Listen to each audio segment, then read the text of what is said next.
আমরা বুটে পরে আমরা চাই না, বুট পরে পার্টি পরে আগে দিনের নিজের জান বাঁচতে, নিজের জীবন বাঁচতে আমরা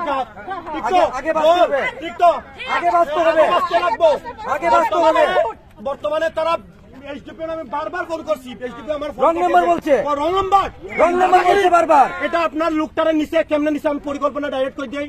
আপনারা লোকটা নিচে, আপনারা ময়দানে নামবেন, আন্দোলন করবেন, পথ অবরোধ করবেন, আপনারা মধ্যে তৃণমূলের মধ্যে এবং তীব্রমাতার মধ্যে সংঘর্ষ এবং আমরা প্রোগ্রামটা বানচালি হোক এটা তারা চাইছে।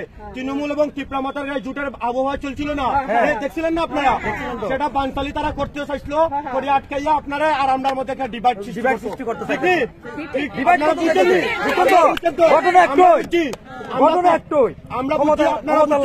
এখন আপনাদের স্বার্থে আমি ত্রিপুরা তৃণমূল ছাত্র পরিষদ জেলা সেক্রেটারি আপনাদেরকে কথা দিচ্ছি এবং সুরমার বিধায়ক আমরা যিনি আছেন, আমরা এর সাথে কথা দিচ্ছি আপনাদের স্বার্থে আমরা প্রোগ্রাম মিস করবো পর্যন্ত আপনাদের সাথে কাজ করবো, আপনাদের সাথে কাজ করবো, আপনাদের সাথে কাজ করবো।